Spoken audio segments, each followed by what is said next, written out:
sahbihi wa man tabi'ahu wa wala hawla wala quwwata illa billah. Amma ba'du. Alhamdulillah, puji syukur kehadirat Allah Subhanahu wa taala. Di malam hari yang sejuk ini kita sama-sama bisa berkumpul di dalam majlis kita yang mulia. Mudah-mudahan Allah Subhanahu wa taala tambahkan kemuliaan buat kita semua fid dunya wa fil akhirah. Amin ya rabbal alamin. Yang sama-sama kita hormati, kita muliakan Al-Mukarram wal Muhtaram, guru kita bersama Ad-Da'i ilallah Ustaz Luqman As-Satiri, mata'anallah bituli hayatih. Juga guru kita Ustaz Mukhtar, mata'anallah bituli hayatih. Juga Bapak Ketua RT 8, Bapak Hidayat. Dan juga kita doakan mudah-mudahan seluruh para tetangga-tetangga yang mohon maaf jikalau terganggu. Ya, kita doakan mudah-mudahan senantiasa diberkahi Allah Subhanahu wa taala, yang punya hutang-hutangnya lunas, yang punya hajat-hajatnya kabul. Amin ya rabbal alamin. Kita melanjutkan kepada kitab Burdah kita, di mana kita sudah masuk ke pasal yang kedua. Pasal yang kedua ini berbicara tentang hawa nafsu ya. Kemarin sudah kita bahas ya, fa inna ammarati bisu'i ma ta'adat min jahliha binadhiri syaibi wal harami wala a'addat minal fi'lil jamili kira daifin alamma bi ra'si ghaira muhtashimi. Yang mana artinya fa inna ammarati bisu, sungguh nafsuku yang ammarah mata'adat, tidak bisa nerima nasihat ya. Jadi nafsu ammarah itu nggak bisa diberikan nasihat. Jadi kalau kita pengen nasihatin orang yang mana nafsunya masih nafsu ammarah bisu, maka susah dikasih nasihatnya ya. Sudah kita bahas kemarin pembagian nafsu ada tuh 7. Yang paling bawah nafsu ammarah bisu. Nomor 2-nya nafsu lawamah. Nomor 3-nya nafsu mutmainnah. Nomor 4-nya nafsu mulhamah, nafsu radiyah, nafsu mardiyah, yang terakhir nafsu kamilah. Ya. Jadi kata beliau yang namanya nafsu ammarah bisu, nafsu yang selalu nyuruh yang buruk, itu nggak bisa nerima nasihat. Makanya orang tuh ketika diberi nasihat terbagi dua ya. Orang ketika diberi nasihat terbagi dua. Ada yang menerima dengan akalnya dan hatinya, ada yang menerima dengan hawanya, dengan nafsunya. Nah, yang menerima dengan akal, dengan hatinya, maka akan mudah menerima nasihatnya ya. Contoh, ada anak kecil ngomong, "Bang, naik motor jangan ngebut-ngebut," gitu. Anak kecil yang ngomong, tapi nerimanya pakai hati, pakai akal. Bener gak omongan anak kecil? Terima gak? Terima, karena nerimanya pakai akal. Coba kalau nerimanya pakai nafsu, so tahu lo, masih ijo lo, berak di iklannya gue tahu dulu lo, kayak gitu. Ya bener gak? Orang akan melihat begitu. Kadang-kadang masalah usia, ada orang ceramah masih muda, umur jauh di bawahnya, ceramah, anak muda, ilmunya seberapa sih? Banyakan juga gue. Itu nerimanya pakai apa? Pakai nafsu. Tapi kalau kita lihat pakai hati kita, pakai akal kita, ini orang ilmunya ada. Ya. Undur ma qala wala tandur man qala ya. Maka pergunakanlah kita punya hati untuk menerima nasihat orang lain. Ya, karena yang paling susah dinasihatin adalah diri kita sendiri. Paling gampang ngasih nasihat, paling susah nerima nasihat. Coba kita kalau ngeliat orang salah, bawaannya pengen nasehatin aja. Ada orang curhat sama saya, "Ustadz, saya punya istri saya begini, istri saya begitu. Kadang-kadang istri saya suka ngelawan, kadang-kadang istri saya ngebantah saya." Kita bilang, ya, yang salah ente. Yang salah saya. Lah kan yang bini saya yang ngelawan, bini saya yang ngebantah, yang salah ente. Saat bini saya yang salah ente yang nggak punya wibawa di depan istri. Kalau suami punya wibawa, punya akhlak, punya ilmu, ya, maka bini nggak bakal melawan. Ya. Jadi yang salah siapa? Diri kita ya. Jadi manusia begitu karakternya ya. Pada dasarnya manusia suka nilai orang tapi nggak suka nilai diri suka nasehatin orang, nggak suka dinasehati. Makanya yang paling bahaya saya ini ngomong mulu ya. Sekali-kali jamaah yang ceramah gitu saya dengerin ya, kali-kali gitu. Bisa enak gak gitu? Adil gak? Adil. Jadi kita jangan cuma ngomong doang, kita juga dengerin gitu. Ya alhamdulillah lah, ketika Ustaz Lukman ngajar, saya dengerin, saya pakai apa yang beliau ajarkan. Begitupun sebaliknya gitu. Jadi ada saling namanya gitu ya. Nah itulah nafsu ammarah bisu matta'adhat, tidak bisa menerima nasihat. Kenapa nggak bisa menerima nasihat? Min jahliha, karena dia nggak tahu binadiri syaibi, akan teguran uban dan teguran usia tuh ya. Jadi teguran yang Allah kasih sama kita, kata Imam Busiri ada dua, ditegur lewat uban, ditegur lewat usia ya. Jangan ngerasa muda aja, umur 50 rambut diwarnain, umur 60 pakai lepis lagi, udah mana begi lagi lepisnya, nongkrong di wow tahu lagi, udah ditutup, udah apa ya, Kino yang mau ke sono ya. Jadi teguran Allah banyak udah ya. Sampai-sampai sakit kita, ini kita yang masih muda jangan ngerasa aman dari mati, karena mati nggak kenal muda, nggak kenal tua. Bisa jadi nih malam ente enak-enakan ngaji, pulang meninggal, nauzubillah zalik ya. Tapi kalau seandainya pulang ngaji, alhamdulillah ya, husnul khotimah. Kita nggak tahu mati, siapa yang tahu mati ya. Banyak banget artis-artis meninggal muda, usia 20, usia 25, usia 30. Nah, jadi kita ini lalai daripada mati. Itu perangkap setan. Ya. Tulis perangkap setan yang pertama adalah kufur. Jadi setan itu kerjaannya bikin kita terjebak pada kekufuran. Itu paling tingginya. Ya. Jadi bagaimana kayak caranya biar manusia kafir begitu? Ada orang beberapa hari curhat, dia mengeluhkan tentang kehidupannya, saking beratnya beban katanya, aneh pengen murtad katanya, saking beratnya ya. Dia belum tahu rasanya tinggal di Gang Damai bagaimana tuh, saking beratnya. Habis banjir, bersihin banjir, udah bersih, sore hujan lagi. Itu beban itu. Cuman orang Gang Damai kuat-kuat, tempaannya dari Allah, ujiannya langsung dari Allah, makanya kuat. Ya, kalau kata Habib Aldo semalam, sambal yang diulek lebih enak daripada yang di blender. Kenapa? Karena kalau sambal diulek murni, ulekannya enak, betul? Sambal di blender pakai mesin, nggak alami. Orang begitu juga, lebih enak orang hidup dididik sama Allah, dikasih susah, dikasih masalah, dikasih beban, jadi orang bener. Ketimbang dia naik tinggi tapi nggak ada beban sama sekali, maka orang yang naik tinggi begini akan gampang jatuhnya tuh ya. Jadi lebih enak mana, sambal diulek apa sambal di blender? Sambal diulek ya gitu. Bu Yani diulek. Wah tuh, makanya Kino yang mau diulek nih. Kita doain Kino diulek. Nggak semua orang pasti diulek ya, lagi orang kan pinggir kali dah, masya Allah udah ya. Ente kan tahu tuh kalau banjir bukan hanya ubin yang dipelin, bajunya. Kadang-kadang masuk malam jam 2 kita lagi tidur ya.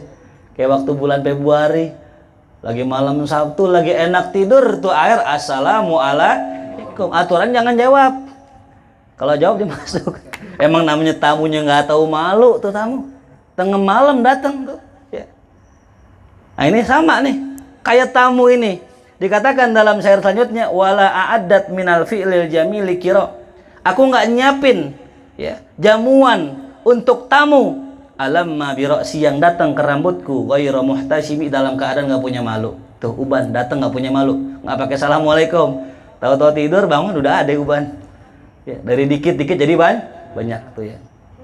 Nah ini tadi tuh perangkap setan yang pertama adalah kafir. Yang kedua perangkap setan adalah apa ya? Kesyirikan. Kalau orang sudah selamat daripada kekafiran, setan akan bersungguh-sungguh gimana caranya biar orang ini berbuat syirik. Gimana yang berbuat syirik? Gampang. Yang kita punya cincin nih. Nah, ini punya cincin ya. Kita punya apa? Cincin. Ada isinya katanya. Isinya. Oh nih gue punya cincin ada isinya. Kalau gue dibacok nggak nempan. Ini dibacok temen gue, bukan gue. Ya. Orang yakin dengan cincin punya pengaruh, maka syirik, maka apa? Syirik bisa itu jatuh pada kekufuran tuh ya. Makanya udah nggak usah pakai gitu-gituan, udah ya anak-anak muda nih biasa anak STM kan punya isim, ya fiil, huruf tuh isim fiil huruf, kalamu, lafzun, mufidun, kastaki. Ya nggak usah pakai gitu-gituan ya. Sebagaimana kata Mu'allim Syafi'i Azami, orang bisa syirik itu cuman lantaran makan paramek, makan obat. Ente makan obat, ente bilang alhamdulillah tuh tadi nyembuhin gua tuh obat gitu. Nah, yang nyembuhin Allah. Fa idza maridtu fahuwa yashfin. Kalau kita sakit yang nyembuhin siapa? Allah. Kita hanya boleh mengatakan sembuh sebab. Sembuh sebab itu gitu ya. Nah, itu yang kedua. Yang ketiga, kalau kita nggak jatuh kepada kesyirikan, kita jatuh fil kabair, pada dosa-dosa besar. Selamat nih, dia nggak kafir, dia nggak syirik, digenjot terus sama setan biar jatuh pada dosa besar. Apa aja tuh? Zina, ya. Zina. Ini yang serem, ya. Karena tidaklah seorang pezina melainkan melahirkan anak yang zina, ya. Walaupun kulu maulud yuladu alal fitrah, dikatakan oleh baginda Rasul, tapi DNA orang yang berbuat zina itu akan mempengaruhi keturunannya. Makanya orang yang zina yang sudah nikah wajib dia apa? Dirajam. Jangan sampai ada zina turunan. Karena biasanya orang zina turunannya suka zina juga. Nauzubillah min dzalik. Jelas? Jadi dijatuhkan kepada perbuatan dosa besar itu. Maka jangan anggap remeh, jangan anggap sepele. Dosa besar pelan-pelan datangnya. Ya, sebagaimana saya pernah kisahkan, ada seorang rahib di zaman Bani Israel, kemudian dia itu dititipin ame 3 orang pemuda, adik perempuannya. Kata ini pemuda, ya kalau bahasa kita sekarang, Ustadz, saya titip adik aneh nih di rumah antum. Oh jangan. Aneh nggak biasa nitip ngurusin orang gitu. Enggak Ustadz, kita pengen banget antum yang antum yang jagain, karena nggak ada orang yang saya percaya kecuali antum. Ya udah begini dah, aneh taruh adek ente di bawah sana, ditaruh di punya rumah di perbukitan itu di bawah, dipisahin rumahnya. Sampai kalau ngasih makan itu lewat jaring, pakai tali, turun ke bawah, tuh. Ntar dikasih lagi, begitu turun ke bawah, menghindari kontak fisik, ya. Karena memang yang namanya cinta kan dari mata turun ke hati itu ya. Gara-gara lihat kan, bener gak? Ya kalau kita nggak lihat kira-kira demen nggak?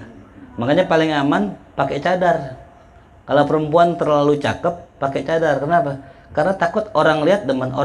Bukan masalah apa, banyak kejadian ketika ada orang lihat demen langsung ngelamar, ditolak, dikirim sihir. Ya, ada beberapa orang yang saya kenal begitu. Masih kecil cakep, masih SD. Jarak SMP dilamar gurunya. Insya Allah. Emang orangnya bongsor gede. Karena ditolak, akhirnya apa? Dikirimin sihir sampai sekarang nggak waras. Ya. Makanya ganteng, cakep, ya itu adalah nikmat dan pasti ada ujiannya. Ya. Nah itu. Nah, seketika itu rahib berbolak-balik di situ, lama-lama dibisikin setan. Nah ini setan yang bisikin, lu nggak kasihan emang mata perempuan. Temuin dah, minimal lu turun ke bawah, ketok pintunya, taruh di situ. Diikutin.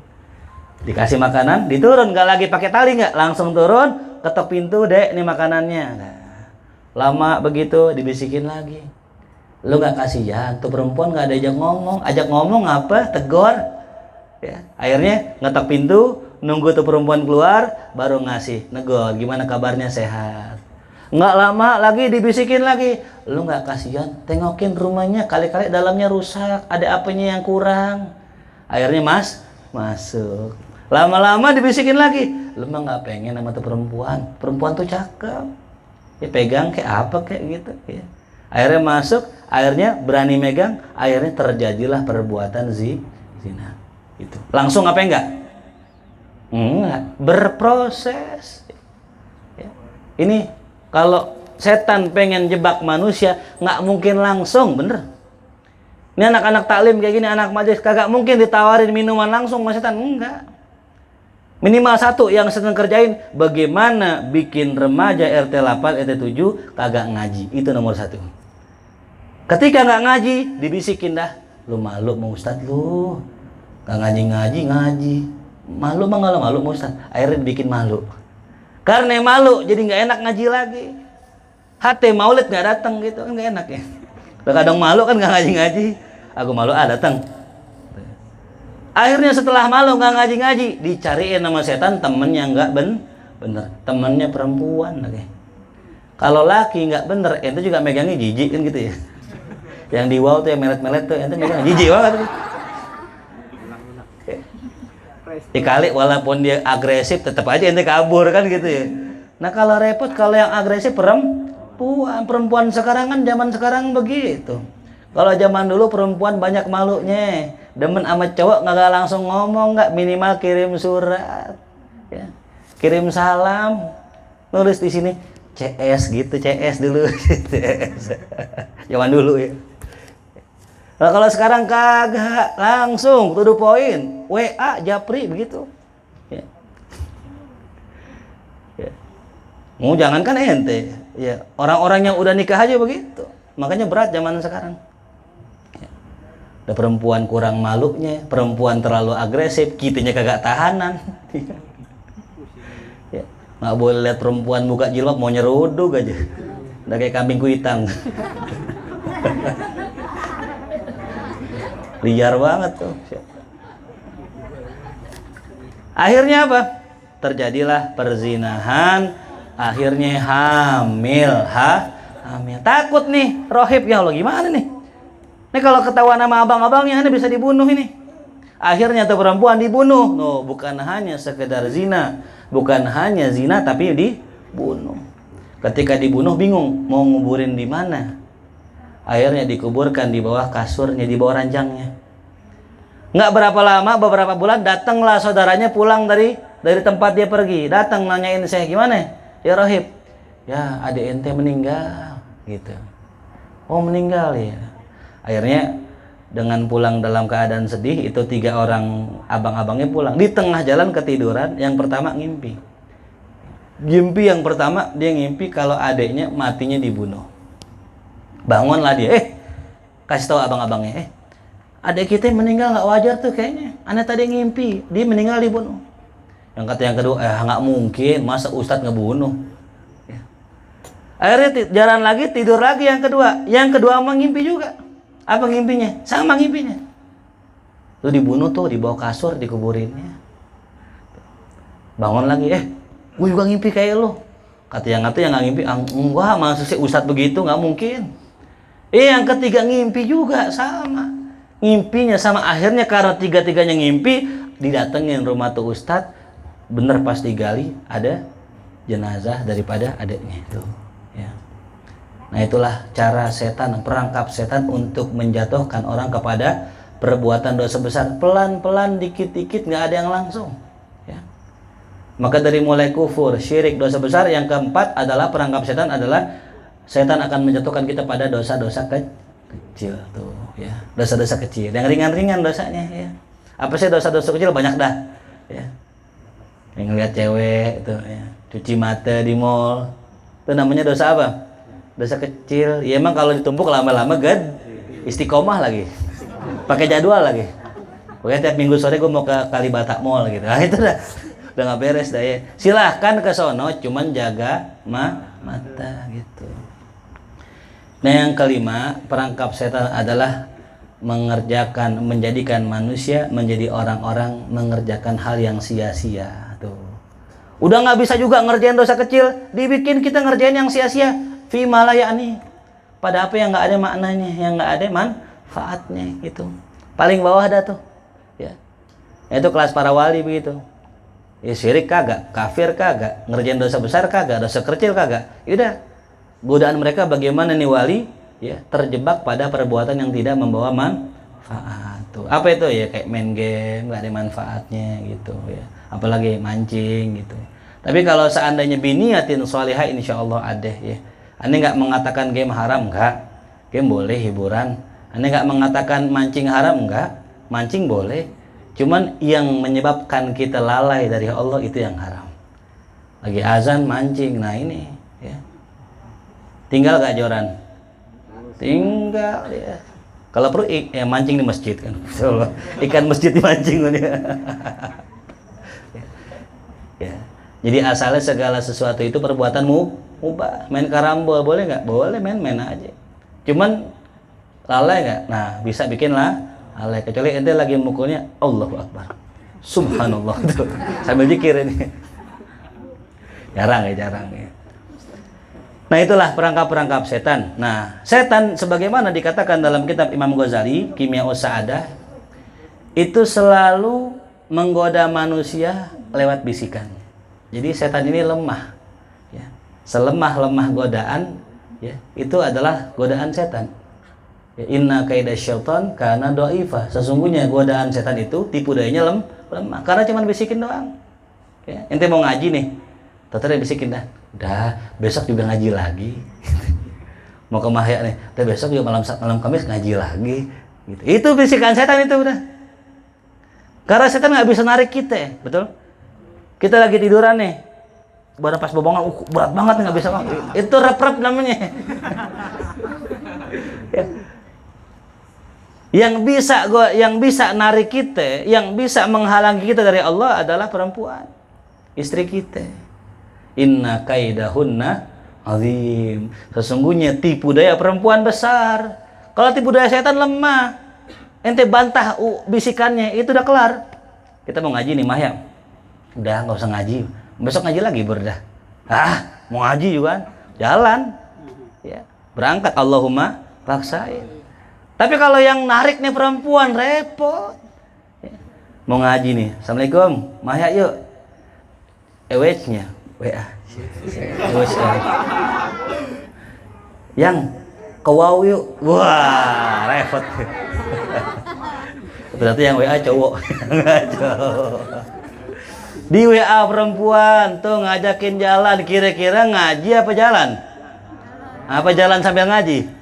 Apa ngaji sambil jalan? Ya. Streaming, iya. Apa Ustaz, aneh streaming aja? Iya. Berarti kalau ada yang jawab begitu, berarti lagi jalan sama cewek berarti itu dia. Ya. Perempuan berat ya. Dunia juga sama ya. Inna kaidahunna azim. Jadi setan itu paling lemah godaan. Yang paling besar nih nafsu. Ya. Yang saya pernah bilang dulu, bedanya godaan setan sama nafsu, kalau setan godaannya sebentar kita bantah hilang. Tapi kalau nafsu itu kemauan yang nggak bisa hilang kecuali turutin. Ya, kita pengen makan nasi misalnya, pengen makan nasi goreng.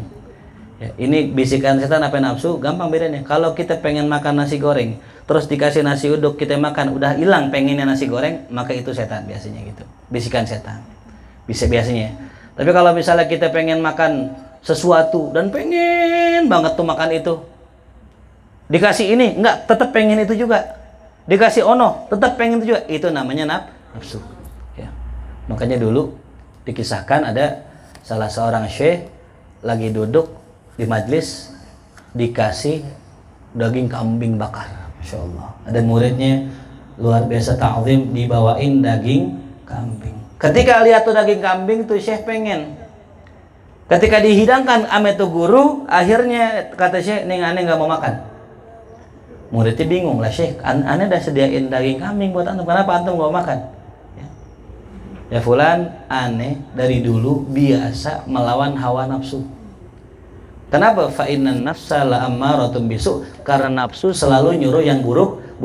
Hati aneh ketika tadi ente bawa itu kambing, aneh pengen banget tuh makan, dan aneh tahu setiap apa yang aneh pengen banget pasti bersumber dari nafsu. Maka aneh udah makan, aneh takut nih makanan buruk. Karena nafsu aneh sangat pengen makan ini. Bener.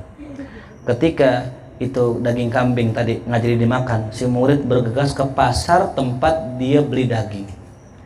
Sampai di pasar tempat beli daging, kata tukang dagingnya, ya Allah, maafin, daging yang aneh kasih ente salah, itu daging kambing mati kemarin. Daging bangke, bukan daging yang bener. Ternyata firasat gurunya bener.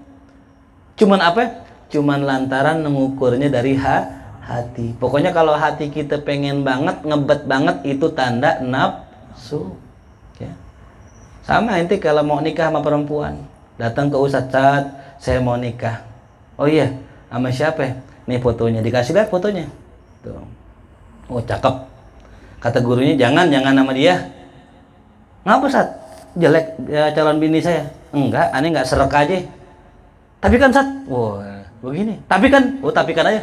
Tapi kan. Udah tapi kan akhirnya pulang. Pulang bilang apa? Gua nyari ustadz yang salah ini. Ustadz yang lain aja coba tanya. Itu nafsu namanya.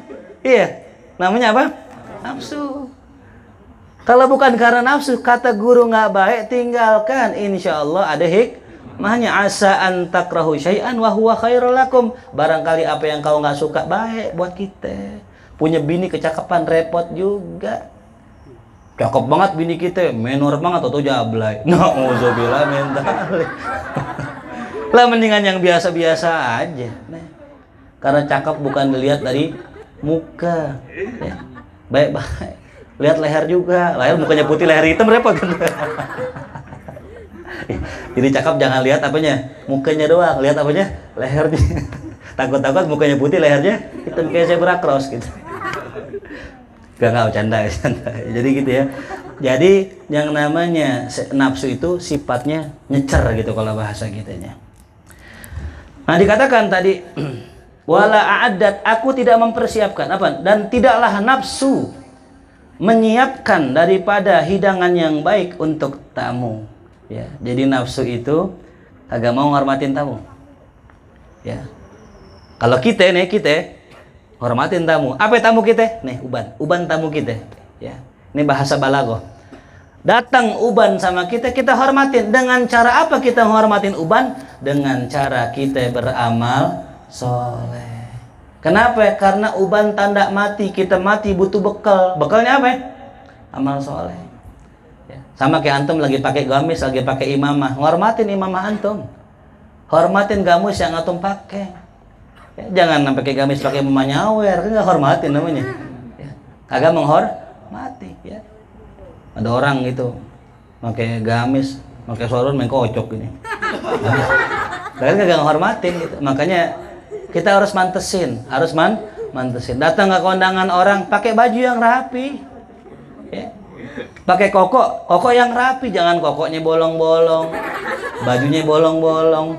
Ya.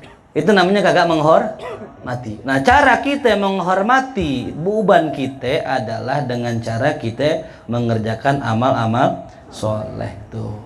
Yang mana alamma biro si uban itu datang ghaira muhtashimi, nggak pakai malu-malu ya. Kadang-kadang masih muda udah ubanan. Ya, kata guru-guru kalau uban itu ada dua faktor. Yang pertama faktor ya biologis manusia. Ya, ini biasanya karena tua atau karena genetika. Ya genetika ada juga masih muda 30 udah ubanan, ada juga. Ya. Jadi uban nggak mesti tua ya. Kadang genetik tuh ya. Nah, kadang yang kedua, ubanan gara-gara ya bahan kimia. Kayak ente pakai Gatsby tuh ya. Apa dulu Bris ya Ustaz ya. Apalagi? Nah, pomade Warung Jati tuh. Empang 3. Ya, pakai pomade tuh. Nah, itu bisa bikin uban tuh. Ya, jadi kalau ente mau aman nggak usah pakai Bris, nggak usah pakai ludahin aja, cuh gitu. Nah, insya Allah wangi tuh. Ya. Nah jadi dikatakan di situ tadi ya nafsu kagak mau tuh menghormati tamu yang datang. Nah itulah sifat kita, sifat nafsu. Jadi kalau orang udah tua masih memperturutkan nafsunya aja udah kagak siap-siap apa mati. Ya. Harusnya orang yang tua udah di masjid, harusnya orang yang tua udah di majelis taklim. Kenapa? Itu saat-saat meninggal pengennya husnul khatimah. Ada kemarin gubernur ya, kalau nggak salah gubernur apa wali kota tuh ya, Bandung ya, wali kota ya, wali kota apa? Bandung ya, Masya Allah itu Mang Odet namanya. Itu Mang Odet itu ya bukan kiai, bukan ustadz, meninggal lagi khutbah ya, lagi Jumat itu. Itu sama kayak ayahnya Habib Syekh ya, Habib Syekh, namanya Habib Abdul Qadir.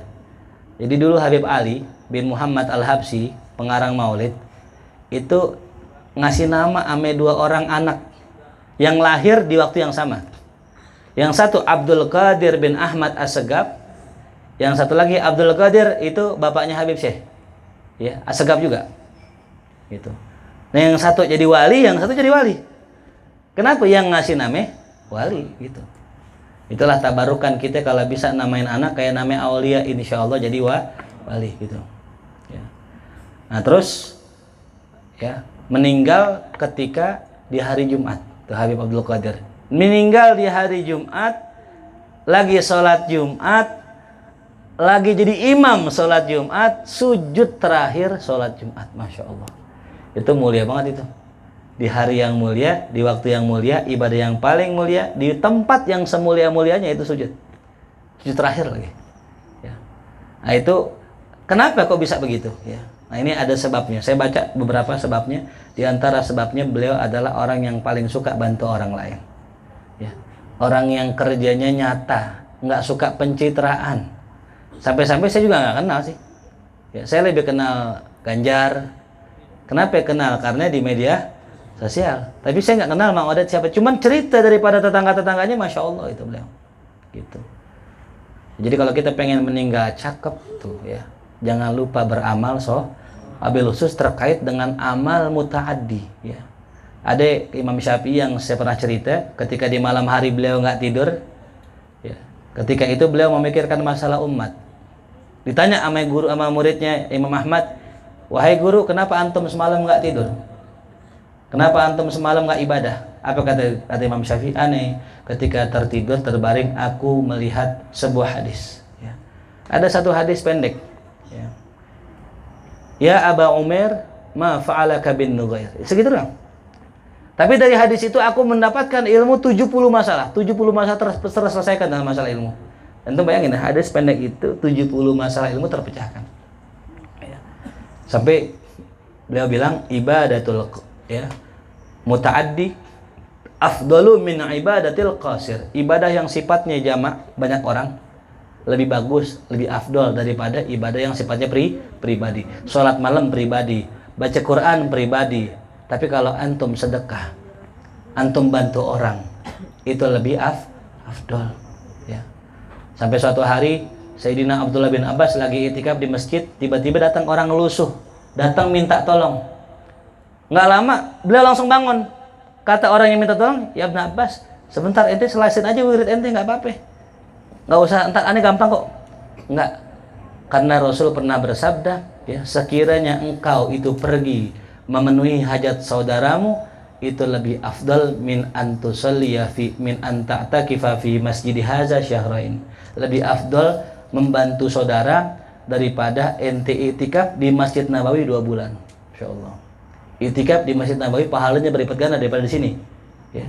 Itu lebih afdol ya, bantu orang ketimbang iktikaf 2 bulan di Masjid Nabawi itu.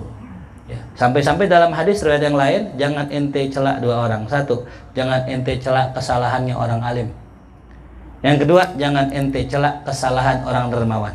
Ya. Kenapa? Kesalahan orang alim banyakkan benernya.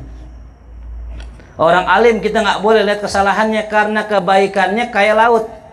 Bangkai apapun yang masuk akan menjadi tawar ketika masuk air laut. Nggak boleh kita celah orang alim. Yang kedua, orang yang baik, orang yang suka dermawan. Walaupun maaf kadang-kadang punya kesalahan, jangan celah kesalahannya, karena kebaikannya lebih banyak daripada kesalahannya. Dan orang banyak yang mendoakan dia. Gitu.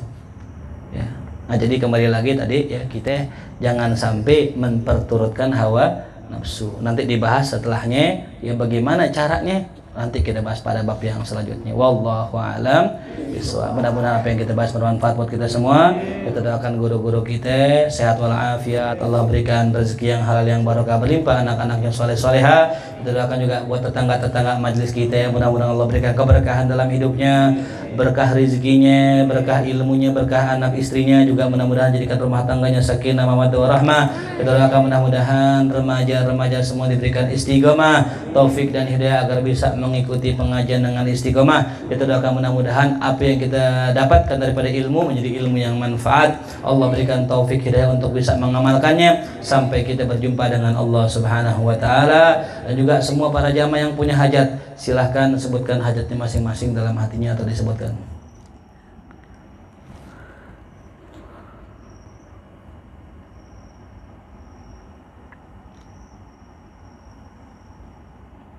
Ala hadhihi niyya wa ala man wa aslafuna salihun wa awliya'us salihun. Al-Fatihah. A'udzu billahi minasyaitonir rajim. Bismillahirrahmanirrahim. Alhamdulillahirabbil alamin arrahmanir rahim maliki yaumiddin. Iyyaka na'budu wa iyyaka nasta'in. Shiratal mustaqim shiratal ladzina an'amta 'alaihim ghairil maghdubi 'alaihim waladdallin. Amin. Allah bihaqqil Fatihah sirril Fatihah karamadil Fatihah. Iftah lana abwabal khair wa khtim lana bil khair waj'alna wal hadirin wa dhurriyyatina min ahlil khair. Allahumma nafa'na bima 'allamtana wa 'allimna ma yanfa'una warzuqna 'uluman tanfa'una fid din wa dunya wal akhirah. Rabbana atina fid dunya hasanah wa fil akhirati hasanah wa qina adzabannar. Sallallahu ala sayyidina Muhammadin wa alihi wasallam. Walhamdulillahi rabbil alamin ya Rabb.